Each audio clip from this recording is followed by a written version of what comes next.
কারণ বর্তমানে মানুষ জাহান্নামে বেশি বেশি যায়। কোথায় যায়? আমি আজকে আরেকটা কোরআন শরীফের 30 পারায় ছোট্ট একটা সূরা আছে বন্ধু, সূরা আসর। ওয়াল আসর ইন্নাল ইনসানা লাফি খুসর ইল্লাল্লাযীনা আমানু ওয়া আমিলুস সালিহাতি ওয়া তাওয়াসাউ বিল হাক্কি ওয়া তাওয়াসাউ বিস সাবর। জোরে জোরে বলুন আল্লাহু আকবার। দেখছেন নি, এই যে একটা ছেলে আমার আঙ্গুল বরাবর, তার কিন্তু মাথায় টুপি নাই। আমি যখন সূরা আসর তেলাওয়াত করছি, সেও কিন্তু আমার সাথে সাথে ঠোঁট মিলাইছে। মারহাবা বলেন না, আরো জোরে বলেন। এই ছেলেগুলো অবুঝ। আপনারা যারা বাবা, অভিভাবক আছেন, গার্ডিয়ান আছেন, আপনাদেরকে আবারও বলছি, আপনারা তাদের পিছনে একটু সময় দেন। দেখবেন কাদামাটি যেভাবে যা ইচ্ছা তা করা যায়, এখনো সময় আছে, ওদেরকে আপনারা নিজেদের মতো করে তৈরি করতে পারবেন। আল্লাহ কবুল করে নিক। সকল গুনাহ আমিন। আরো জোরে বলেন না আমিন। আল্লাহ বলেছেন আল আসর, আল্লাহ বলেছেন কালের শপথ, সময়ের শপথ আল্লাহ কসম করেছেন। ইন্নাল ইনসানা লাফি খুসর, নিশ্চয়ই মানুষ ক্ষতির মধ্যে নিমজ্জিত আছে। আমরা কি ক্ষতির মধ্যে আছি কিনা বলেন? আরো জোরে বলেন না। ইল্লাল্লাযীনা আমানু ওয়া আমিলুস সালিহাতি ওয়া তাওয়াসাউ বিল হাক্কি ওয়া তাওয়াসাউ বিস সাবর। আমি আমার আলোচনা অনেক বাকি রয়ে গেছে বন্ধু, মুক্তাসার ভাবে বলি, ওই ব্যক্তিগুলো নয় যারা ঈমান এনেছে এবং সৎ কাজ করেছে, ঠিক কিনা বলেন? তারা ব্যতীত, এবং মানুষকে সত্যের দিকে আমন্ত্রণ জানিয়েছে, মানুষকে ধৈর্য ধারণ করার উপদেশ দিয়েছে। জোরে জোরে কন্যা সুবহানাল্লাহ। আল্লাহ শপথ করে বলেছেন মানুষ ক্ষতিগ্রস্ত, ক্ষতির মধ্যে নিমজ্জিত আছে। কিন্তু ওই মানুষগুলো নয় যারা ঈমান এনেছে এবং সৎ কাজ করেছে, মানুষকে ভালো কাজের দিকে ডাকতেছে এবং ধৈর্য ধরার জন্য দিন রাত অলওয়েজ মানুষকে ইনস্ট্রাকশন দিচ্ছে। জোরে জোরে বলেন আল্লাহু আকবার। এই যে মানুষ ক্ষতি হচ্ছে শুধু একটা জায়গা না থাকার কারণে বন্ধু, একটা জায়গা হলো, একটা মাত্র কারণ, মানুষ শুধু জাহান্নামে যাবে। আমলের কারণে মানুষ যত বেশি জাহান্নামে যাবে না, শুধুমাত্র মানুষ বিরামহীন ভাবে জাহান্নামের দিকে নিমজ্জিত হবে, জাহান্নামে ঢুকবে বন্ধু আপনার আমার নবীর ইজ্জতের চাদর ধরে টান দেওয়ার কারণে। আমি আজ যাচ্ছি আপনাদের কাছে প্রমাণ দিয়ে যাব। ধীরে ধীরে ধীরে ধীরে থাকবেন তো সবাই? কে কে থাকবেন? 2 হাত তোলেন তো, সোজা করে দেখাইতে হবে কিন্তু। এই হাতটি উঠাই, ক্যামেরা নিয়ে বসে কেন, সোজা করে রাখেন। এই হাতগুলো ওঠা ওঠা ওঠা, গোটা পৃথিবীর মানুষ দেখো। সোজা করে সোজা করে, একবারে স্ট্রংলি সোজা করে। এই সালাউদ্দিন গুড়া, সবগুলো ক্যামেরা বন্দি কর। এইভাবে এইভাবে এইভাবে এইভাবে। গোলাপ নীলাম গাঁদা নীলাম নীলামে রজনীগন্ধা, মনির সুখে মালা গাঁথিব সকাল থেকে সন্ধ্যা। একবার দেখা দাও যদি ওগো কামলিওয়ালা, একবার দেখা দাও যদি ওগো কামলিওয়ালা, হাসি মুখে পড়াবো তোমায় হাজার ফুলের মালা। বলো ইয়া রাসূলুল্লাহ ইয়া হাবিবাল্লাহ। মারহাবা মারহাবা। একটু একটু মাঝে মাঝে মজা লাগে না? কথা কন না কেন? আরো যারা কন মারহাবা। একটু ব্যাক কল, এটি আইছে যে এটি ব্যাক কল, দেখছেন নি? কইছি আরে লারা দিছে, এর আগে লারা দেয় না। আলহামদুলিল্লাহ বলেন আরে জোরে, আরে মহাব্বতে বন্ধুরে আমার। এই আমি কিন্তু আগেই বলছিলাম, আমার মন বলছিল আস্তে আস্তে করে মানুষ আসতেই থাকবে। আপনারা আসেন না সবাই সামনের দিকে? এই যে দেখছেন এই দিক দিয়ে মানুষ ঢুকতে পারে না, আসেন আসেন আসেন। এই যুবক ভাইরা তোমরা আসো না, সবাই সবাই সামনের দিকে, এই যে জায়গা খালি, আসো এদিকে এদিকে এইদিকে। আরে আসো না কেন? ইয়া রাসূলুল্লাহ ইয়া হাবিবাল্লাহ ইয়া রাসূলুল্লাহ ইয়া হাবিবাল্লাহ। মুনকার নাকির আসিয়া সওয়াল করবেন বসাইয়া, নিবেন পর্দা দয়াল নবী উঠাইয়া, সালাম জানাবো কদম সিয়া ইয়া রাসূলুল্লাহ ইয়া হাবিবাল্লাহ ইয়া রাসূলুল্লাহ ইয়া হাবিবাল্লাহ সালাতু ওয়াসসালামু আলাইকা ইয়া রাসূলুল্লাহ। জোরে কোন আলহামদুলিল্লাহ, আলহামদুলিল্লাহ। আরেকটু মহব্বতে বলুন আলহামদুলিল্লাহ। বন্ধু, নবীজির শান, নবীজির মান, নবীজির মর্যাদা, নবীজির ইজ্জত নিয়ে যদি কথা বলি, আল্লাহ সূরা ফাতির 9 নম্বর আয়াতের শেষের দিকে বলেছেন ওয়া তুআযিরুহু ওয়া তুওয়াক্কিরুহু। আল্লাহ বলেছেন help him and respect him. আল্লাহ বলেছেন তোমরা আমার হাবিবকে সাহায্য করো এবং সম্মান করো, কারণ আল্লাহ বলেছেন রাফা'না লাকা যিকরাক, আমি আমার হাবিবের ইজ্জতকে, জিকিরকে, স্মরণকে সবকিছুর ঊর্ধ্বে স্থান দিয়েছি। আমার দিকে তাকান বন্ধু, যেমন স্থানটা দিয়েছে আল্লাহ কিন্তু আরশ বানাইছে, ঠিক কিনা বলেন? 7 আসমান 7 জমিন বানাইছে, 18,000 মাখলুকাত 80,000 আলম সৃষ্টি করেছে। এর মধ্যে আশ্চর্যের একটা জায়গা হলো আল্লাহর আরশ। আল্লাহ রাব্বুল আলামিন আল্লাহর হাবিবকে নিয়ে মিটিং করার জন্য ওদের আগ্রহে রফরা পাঠিয়ে আল্লাহর আরশের মধ্যে বন্ধু আল্লাহ অবস্থান করছিলেন। জোরে জোরে কন্যা সুবহানাল্লাহ, আর জোরে আল্লাহ রাব্বুল আলামিন অবস্থান করছিলেন বন্ধু। এবার আপনার আমার প্রাণের নবী গেলেন, আমার দিকে তাকান। আমি কিন্তু একটু একটু করে বিভিন্ন দিক থেকে আপনাদেরকে বোঝাচ্ছি। আপনার আমার প্রাণের নবী যখন চলে গেল, চলে যাওয়ার পরে আল্লাহর হাবিবকে আল্লাহ রাব্বুল আলামিন প্রশ্ন করলেন, বন্ধু আসমানে ফেরেশতারা কি নিয়ে কথা কাটাকাটি করছে? আল্লাহু আকবার বলেন না।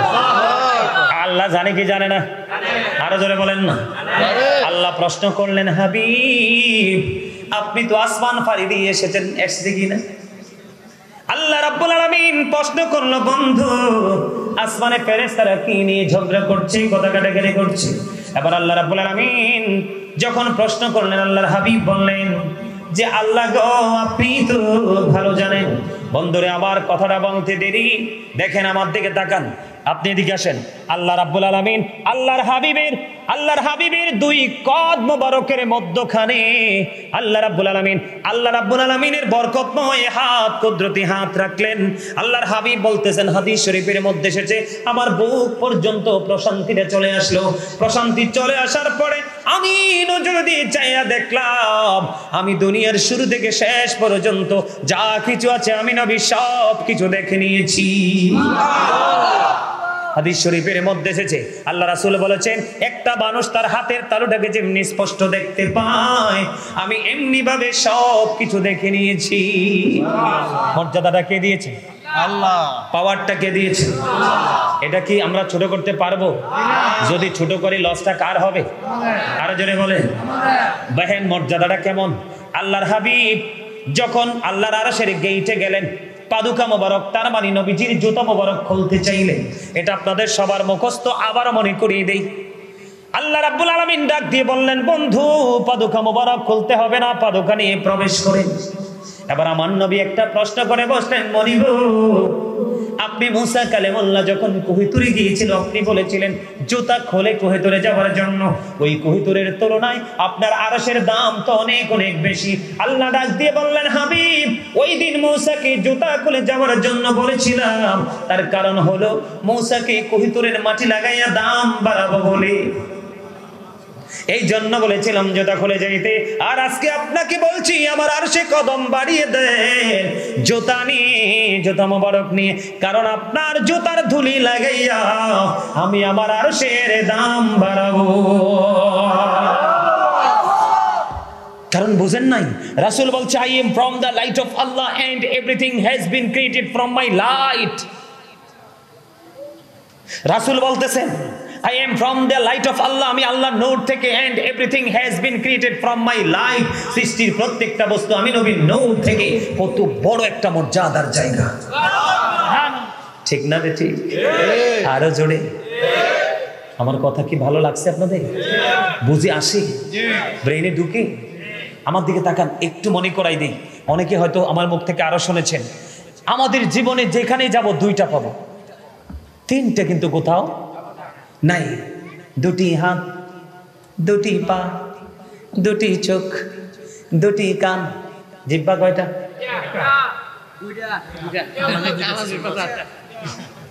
চোখ ফাঁকের লোকে দেখেন নাম্বার আনসার রাইট হয়ে গেছে। জিহ্বা কয়টা? এই সামনে যেটা দেখা যায় বাট 1 নাম্বারটা আউট। বাবুর্চি বালা হইলে, রান্নাটা ঠিকঠাক হইলে, লবণটা যদি পারফেক্ট হয়, বর্ডার খালি ক্রসিং হবে। সুদের না, ঘোষের না, বাটপারি যাচাই বাছাই নাই।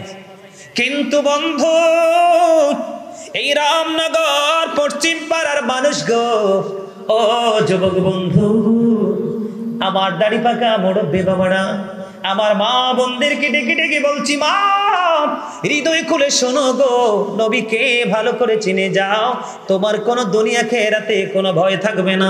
আল্লাহ বলেছেন, মাইয়ুতির রাসূলা ফাকাদ আতাল্লাহ, হি ওবিস আল্লাহ। আল্লাহ বলেছেন, যে ব্যক্তি আমার হাবিবকে মানলো সে যেন আমি আল্লাহকে মানলো।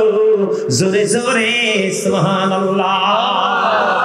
এই জন্য বলছি, রামনগর পশ্চিম পাড়ার যুবকের দল, অতিথিবৃন্দ, আমন্ত্রিত মেহমান, সবাইকে বলছি হৃদয় খুলে শোনো বন্ধু, প্রত্যেকটা জায়গায় গেলে দুইটা উঁচু নিচু, আলো আধার, কঠিন কোমল, ঘৃণা প্রেম, বাদশা ফকির, দুর্বল সবল, সংগ্রামী শান্তিতে ইহকালে পরকালে, জুয়ান বুড়া,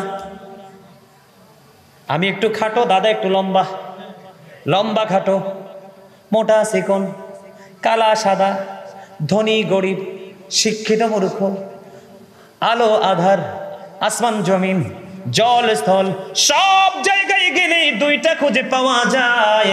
আল্লাহ ডেকে ডেকে বলে, বান্দা গবেষণা করো, অবজারভেশন করো, গবেষণা ইনস্টিটিউট তোমরা আবিষ্কার করো, ক্রিয়েট করো। তার কারণ একটা বারই গবেষণা করলা না কেন রে? প্রত্যেকটা জায়গায় গেলে দুইটা পাওয়া যায়, তিনটা তো কোথাও খুঁজে পাওয়া যায় না। খবর নিয়ে দেখেন, কিডনিও কিন্তু দুইটা। কিডনি কয়টা? আরো জোরে, ঠিক না বেঠি? বন্ধুরি আমার, ও বন্ধু, এটারে গবেষণাগার থেকে, ইনস্টিটিউট থেকে বের হয়ে এসেছে। আল্লাহ বলেছেন, আমি আমি আমি একা একা ভালো লাগে না, আমি আমার সখা বানাইছি। আর যেখানে যাব গো, আমার পাশে আমার সখাকে আমি বসতে দিব, দাঁড়াইতে দেব। যেখানে আমি থাকবো, আমি সেখানে আমার সখাকে রাখবো। জোরে জোরে সুবহানাল্লাহ।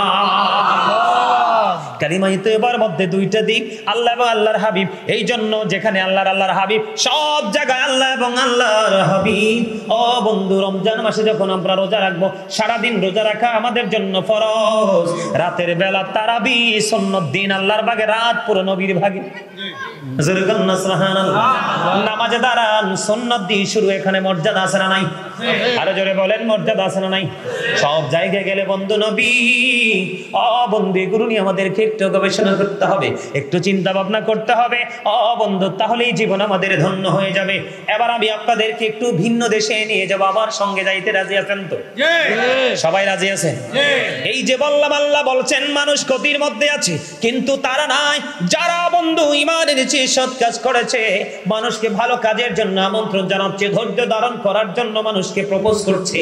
ওই মানুষগুলো ব্যতীত বাকি সবগুলো বন্ধু ক্ষতিগ্রস্ত। এখানে একটা জায়গা বড় জানাব, সেই জায়গাটা হলো ঈমান।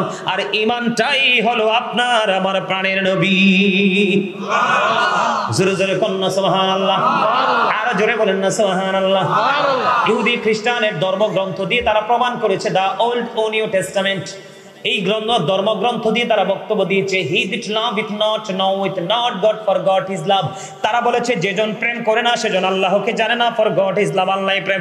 কিন্তু আল্লাহ রাব্বুল আলামিন তিনি বলে দিয়েছেন, নো, সে বলুন, ইফ ইউ ডু লাভ আল্লাহ, যদি তোমরা আল্লাহকে ভালোবেসে থাকো, ফলো মি মুহাম্মদ সাল্লাল্লাহু আলাইহি সাল্লাম, মুহাম্মদ সাল্লাল্লাহু আলাইহি সাল্লামের অনুগত হয়ে যাও, আল্লাহ উইল লাভ ইউ, আল্লাহ তোমাদেরকে ভালোবাসবে, এন্ড ফরগিভ ইউর সিনস, আল্লাহ ক্ষমা করে দিবে। জোরে কন্না সুবহানাল্লাহ। আল্লাহ বলেছেন, কুল ইন কুনতুম তুহিব্বুনাল্লাহ ফাত্তাবিউনি ইউহিব্বুকুমুল্লাহু ওয়া ইয়াগফির লাকুম যুনুবাকুম ওয়াল্লাহু গফুরুর রহিম।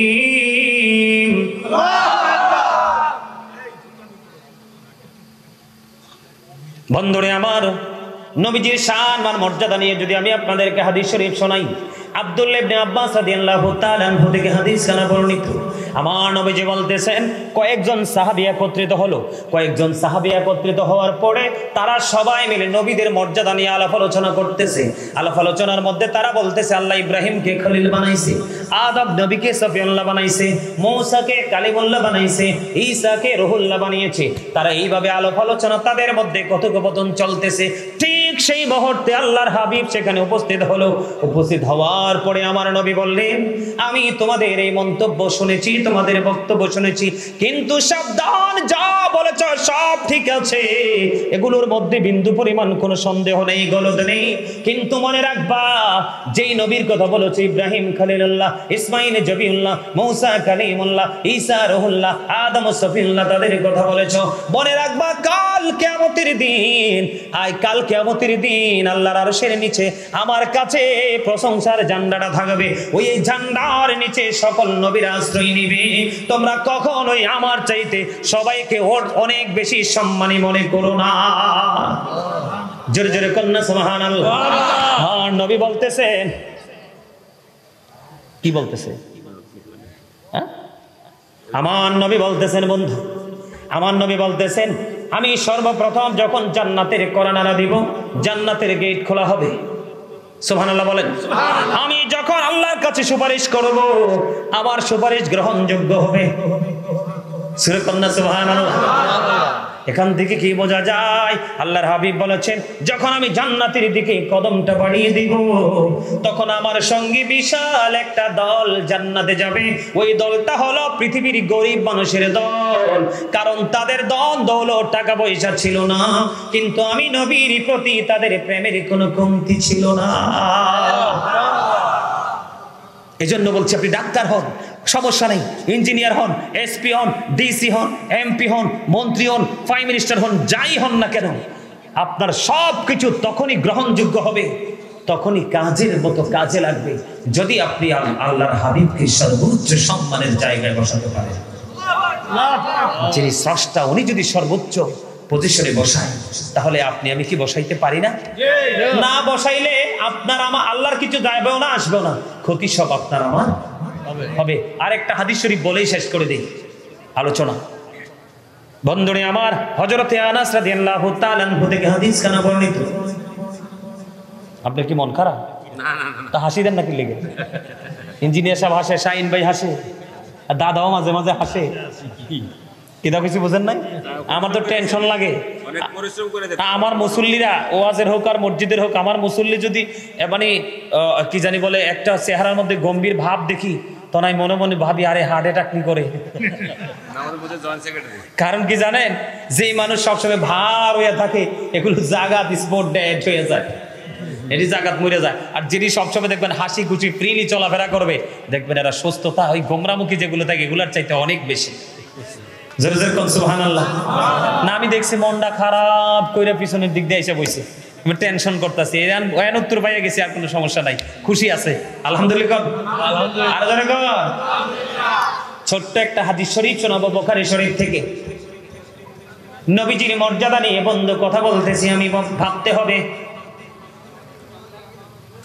আমাকে শাহিন ভাই প্রশ্ন করেছিল, হুজুর আল্লাহর হাবিবকে কেন আল্লাহ রাব্বুল আলামিন পাঠাইলো এবং কতটুকু মর্যাদা দিল, আমরা নবীর সংস্পর্শে কতটা দামি হতে পারবো? ওই দামি হওয়ার সিম্পটম গুলো আপনাদেরকে দেখাচ্ছি বন্ধু, আমার দিকে তাকান। হাদিসটা এসেছে বুখারী শরীফের মধ্যে। হাদিসের রাবী হলেন হযরত আনাস রাদিয়াল্লাহু তাআলা আনহু। তিনি বলেছেন, আমার নবী বলেছেন, একজন খ্রিস্টান, মনে রাখবেন, একজন খ্রিস্টান তিনি ইসলাম ধর্ম গ্রহণ করলো। ইসলাম ধর্ম গ্রহণ করার পরে তিনি সূরা বাকারা বন্ধ তেলাওয়াত করলো, সূরা আলে ইমরান তেলাওয়াত করলো। ওনার মধ্যে একটা প্রেম পয়দা হলো। আল্লাহর হাবিবের কাছে ওহী আসতো রে, ওই ওহী লেখার দায়িত্ব সেই খ্রিস্টান পাইলো।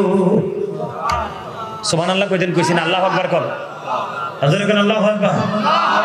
বুঝবেন ছিল কি? ছিল কি? খ্রিস্টান মুসলমান হয়েছে, সূরা বাকারা সূরা আলে ইমরান তেলাওয়াত করেছে, তাকে আল্লাহ এত মর্যাদা দিয়েছে, নবী ওহী লেখার দায়িত্ব তাকে দিলেন। এইভাবে দিন চলতেছে, রাত চলতেছে, দিন রাত চলতে চলতে চলতে চলতে বন্ধু পার হয়ে গেল। এবার পার হইতে হইতে একটা সময় তার মধ্যে শয়তানি সৃষ্টি হলো। সে মানুষের কাছে হাঁটতেছে আর বলতেছে, নবী মুহাম্মদ আমি যেইটুকু লিখে দিতাম শুধু সেইটুকুই জানতো, এর বেশি কিছুই জানতো না। জোরে জোরে কন্যা নাউজুবিল্লাহ। কি নবী মুহাম্মদ আমি যেটুকুই যে লেখার দায়িত্ব পাইছে, একটু পাওয়ার পাইছে না? আমরা বাংলাদেশে কিন্তু কিছু ফেতি লোক আছে, একটু পাওয়ার পাইলে মনে হয় যে প্রধানমন্ত্রী চেয়ারে বসে গেছে, এরকম আছে না? আরেকটা দেখবেন প্রকৃত ক্ষমতা পাওয়ার পরেও ছোট্ট হয়ে থাকে, এটাই হলো প্রকৃত নেতা। বন্ধুরে আমার, এবার তিনি কি করলেন? মানুষের কাছে হেঁটে হেঁটে বলে বেড়াচ্ছে যে নবী মুহাম্মদকে আমি যেইটুকু লিখে দিতাম শুধু সেইটুকুই জানতো, বেশি কিছু জানতো না। এই কথা বলতে বলতে একটা সময় খ্রিস্টান আবার তার ধর্মে ফিরে গেল। বন্ধু মৃত্যুবরণ করলো। মৃত্যুবরণ করার পরে মুসলমানের মতো কিছুটা বন্ধু দামি দামি চন্দন কাঠের কফিন বক্স বানাইয়া তাদেরকে কিন্তু কবরে দাফন করা হয়। আপনারা এখন অনলাইনে খুঁজলে দেখবেন রানী দ্বিতীয় এলিজাবেথকে কিভাবে মাটি দিয়েছে বন্ধু।